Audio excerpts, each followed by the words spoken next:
नमस्कार मित्रांनो, मन धागा धागा जोडतो नवा या मालिकेच्या आजच्या भागामध्ये शकू आता सार्थकला खूप बोलते की माझी ताई आहे ना, आनंदी ताई, ती खूप स्वाभिमानी आहे आणि ती अजिबात आता पुन्हा इकडे येणार नाही आणि मी सुद्धा येणार नाही असं म्हणून आता ती रागातच ऑफिसच्या बाहेर पडते. तेव्हा हा सगळा प्रकार बेनारेंसमोर चाललेला असतो. सार्थक आता त्याला विचारतो तेव्हा तो काहीच बोलत नाही. तेव्हा आता रेश्मा म्हणते, सार्थक तू अजिबात घरी जाणार नाहीयेस. त्यावरती सार्थक म्हणतो, मला आईला विचारायलाच हवं तिनं असं का केलं, आणि मी जाणारच आहे आणि आईला सर्व काही विचारणार आहे असं म्हणून आता तो जायला निघतो. तर रेश्माचा जळफाट होऊ लागतो, कारण आता सार्थकने प्रत्यक्षपणे आनंदीचीच बाजू घेतलेली असते. तर आता ही आनंदीची असिस्टंट मला बोलली, दीड दमडीची ती, तिला आता मी धडा शिकवणारच असं रेश्मा मनातल्या मनात म्हणते. तर दुसरीकडे आनंदी आपलं सामान घेऊन आता घरी आलेली असते. ते पाहून मनोजला आता खूप राग येतो. तो विचारतो, काय झालं, तुला नोकरीवरून काढलं वाटतं, मला वाटलंच होतं असं म्हणून तो हातातला पेपर आपटतो आणि घरातील सर्वांना आवाज देऊन बाहेर बोलवतो. तेव्हा घरातील सगळेजण आता बाहेर येतात. मनोज सर्वांना म्हणतो, तुम्हाला काही समजलं का, हिची नोकरी गेली आहे. तेव्हा आता सर्वांनाच धक्का बसतो. मालती म्हणते, अगोदर लग्न मोडलं आणि आता हे काय होऊन बसलं, मला काहीच कळत नाही. तर आता मनोज म्हणतो, मला माहीतच होतं असंच होणार आहे.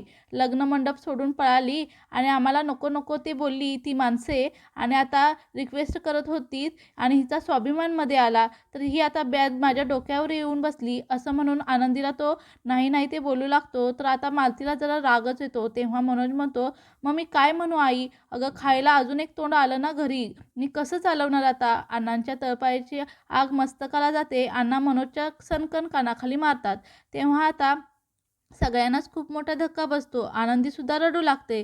तर आता पुन्हा एकदा मनोजवर आनंदीमुळे त्याला मारलेलं असतं. तर आता अण्णा शपथ घालतात. मालती म्हणते, अहो तुम्ही हे काय करताय. तेव्हा अण्णा म्हणतात, हे सगळं तुझ्यामुळेच घडलं आहे मालती. अगं जर तू घाट घातला नसतास तर हे सगळं झालंच नसतं.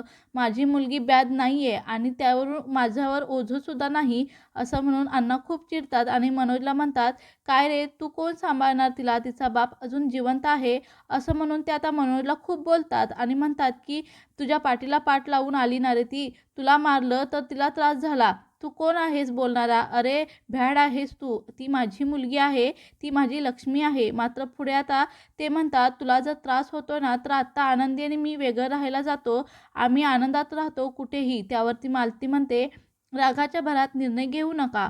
तर रागातच बोलतोय ना तो. त्यावरती अण्णा म्हणतात, तो रागात बोलला आणि न रागात बोलला, पण अन्नाऐवजी आपण माती खातो का. तेव्हा आता मनोज म्हणतो, माझं चुकलं ना असं म्हणून आता तो स्वतःला खूप मारून घेतो. तर आता तू स्वतःला खूप मारून घेतल्यानंतर सत्य परिस्थिती काही बदलणार नसते. सार्थक आता मैत्रिणीने म्हणजेच रेश्माने माझी नोकरी वाचवली आहे, ती नोकरी गेली तर आपण काय खायचं. अण्णा तुम्हाला वाटतं का मी बोलतो ते चुकीचं आहे, सत्यच बोलतो ना. राज्याध्यक्षांच्या घरचे काही छोटे आहेत का, ती खूप मोठी माणसं आहेत. अहो त्यांच्याशी वैर घेतलं तर आपण काहीच राहणार नाही. तो रागातच आता तेथून जातो. तर आता दुसरीकडे सार्थक हा घरी येतो आणि सुधाला विचारतो, काय गं आई, तू असं का केलंस, आनंदीला ऑफिसमधून का बाहेर काढून दिलंस. तर आनंदी तुझ्यावर भुरळ घातली आहे असं सुधा म्हणते, तुला प्रेमात पाडायला भाग पाडला आहे असं आता सुधा म्हणते. मग त्या मुलीची चाल आहे मला समजली आहे, ती चांगल्या प्रकारे आता घोळात घेणार तुला. सार्थक विचारतो, अगं काय बोलतेस आई, अगं तुझ्याकडून ही अपेक्षा नव्हती, ती मुलगी मला घरात नको आहे असं सुधा म्हणते. त्यावरती सार्थक म्हणतो, अगं आई मी काय म्हणतोय तुला, मी घराबद्दल बोलतच नाही आहे, घरात नाही. अगं तू तिला ऑफिसबद्दल विचारतो आहे, ऑफिसमधून तू तिला का काढून टाकलंस, तुला माहिती आहे का तिच्या घरी किती प्रॉब्लेम सुरू आहेत, तेव्हा तिचे प्रॉब्लेम तिने निस्तरावे असं सुद्धा म्हणते.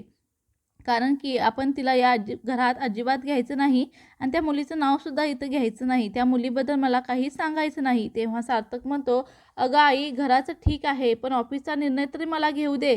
तेव्हा सुद्धा म्हणते, अरे तू विसरलास का, कंपनीचे 70% शेअर्स माझ्याकडे आहेत आणि मी मालकीण आहे, तेव्हा हा निर्णय मीच घेतला आहे. ती मुलगी आता मला ऑफिसमध्ये नको आहे. हे ऐकताच सार्थकला खूप वाईट वाटतं. तो म्हणतो, अगं 70 नाही 100% तुझेच आहेत, पण आनंदीला तू कामावर घे, असं करू नकोस. तर आता तो सारखा आनंदी आनंद करत असतो आणि ते तिला आवडत नसतं. ती मला ऑफिसमध्ये आणि घरामध्ये सुद्धा नको आणि तुझ्या आयुष्यामध्ये सुद्धा नको असं सुद्धा म्हणते आणि रागातच म्हणते, बघ तू अजिबात इथे मधी बोलायचं नाहीस असं म्हणून आता रागातच तेथून निघून जाते. तर आता मायलेकांमध्ये चांगली जुंपली आहे असं वृंदा गालातल्या गालात म्हणत असते. तर शलाका केदारला देखील आनंद झालेला असतो. तर आता दुसरीकडे लीना ही आनंदी जवळ बसलेली असते, कारण ती खूप रडत असते. तुझ्या भावाचं म्हणणं मला लावून घेऊ नकोस असं म्हणत असते. त्यावरती आनंदी म्हणते, नाही ग वहिनी, पण मी हे घर सोडून जाऊ का खरंच? तेव्हा लीना म्हणते, नाही, तुम्ही जर घर सोडून जायचं नाही. मला आनंदी त्यावरती सार्थकला फोन करतात. तेव्हा सार्थक म्हणतो, काका मला तुमच्याशी थोडं बोलायचं आहे.